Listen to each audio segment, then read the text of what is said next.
So what do you think makes a good horror movie? Well, let's look at the elements. A group of friends or people, preferably a few stupid ones and one smart one. A big house or log cabin. Random unfortunate events which is taken to a certain degree to the point where the stupid people have to go and find out what it is. After investigating, the dummies disappear, only to find out that they've been murdered. Serves them right. And then finally, the big reveal, whether if it's a monster, ghost, killer, and we see who comes out victorious. All those elements make a stupid horror movie. Honestly, the whole genre of horror has never really escaped being stupid. For God's sake, look what they keep coming up with. While Mom and Dad isn't a traditional horror film, because it aims more at a comedic... What? Comedic? Why are you adding comedy to horror?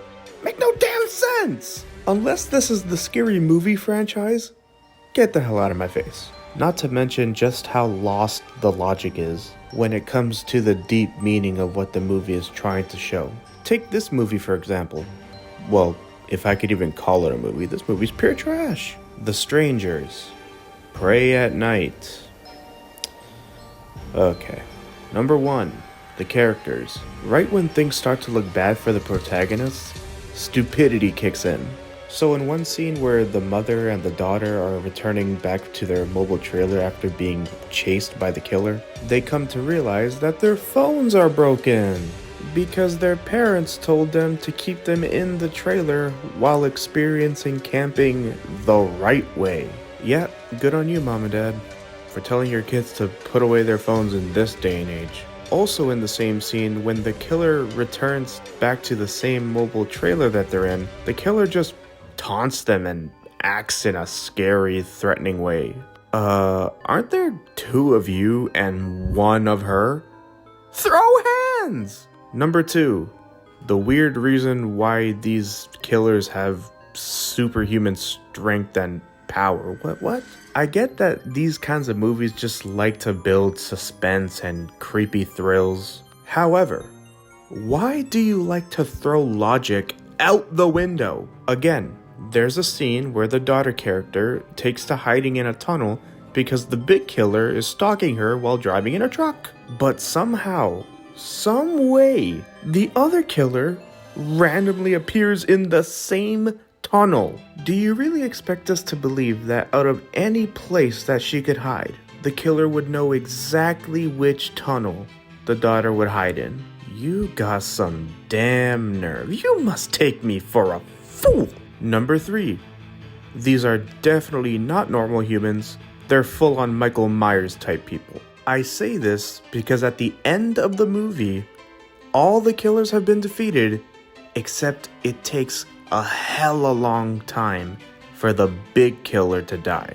He's been stabbed, burnt, blown up, takes a few more steps, and then finally falls to his knees and nope, still alive for another 3 minutes of this 1 hour and 25 minutes waste of my life. Not gonna lie, I actually pondered the thought of just never seeing another horror movie for as long as I lived after I seen this piece of literal garbage. Yes, this piece of filth messed me up that much. But listen, this isn't to say that I think every horror movie is not gonna be enjoyable in the slightest.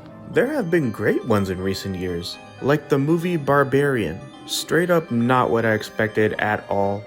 And if you don't want spoilers, skip to this timestamp. What I was expecting was some unsuspecting woman goes into a house, finds something strange in the house. Oh shit!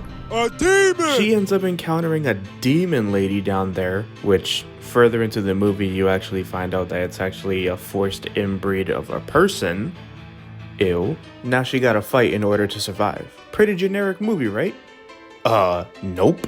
I'm a big enough man to admit when I'm wrong. This movie was definitely worth a $13 ticket. And just when you thought an incest-deformed human being wasn't good enough, Justin Long is in this picture. Mwah, mwah, chef's kiss. Alright, now let me get on these classic horror movie villains. Jason Voorhees and Freddy Krueger, both of my favorite horror icons, hands down.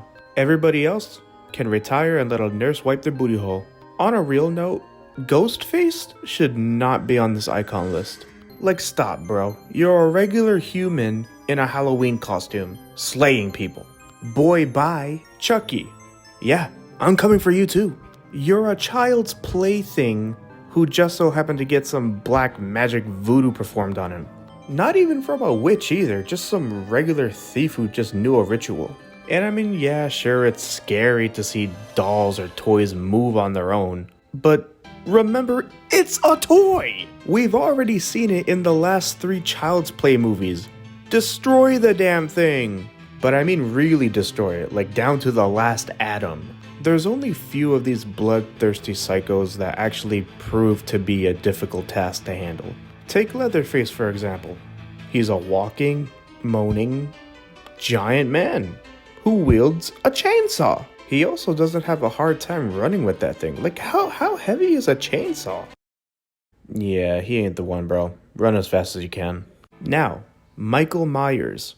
Another regular person, but he definitely has some kind of evil, potent thing taking over his body. Let's look back to further prove my point. Man's been stabbed multiple times, shot multiple times, ran over by vehicles, even got his head chopped off.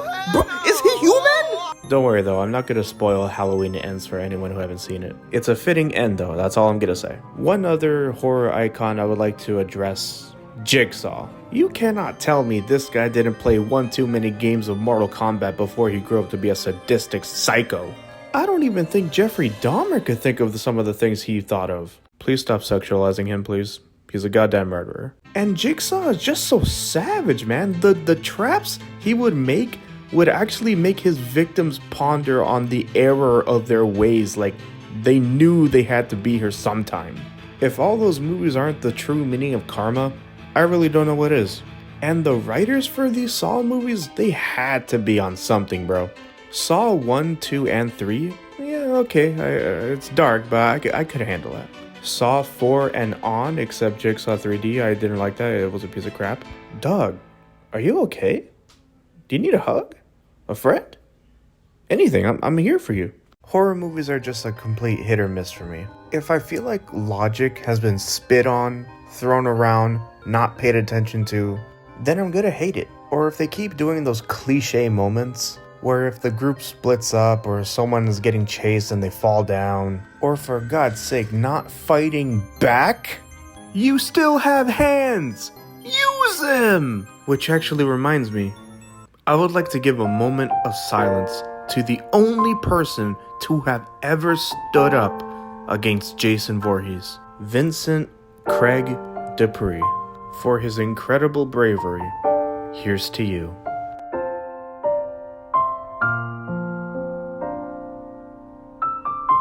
Thank you. Hope everyone has a great Halloween. Be sure to check your children's candy bowl. And everyone dressed as Jeffrey Dahmer? Hope you get vandalized. Oh, and watch out for the jump scare.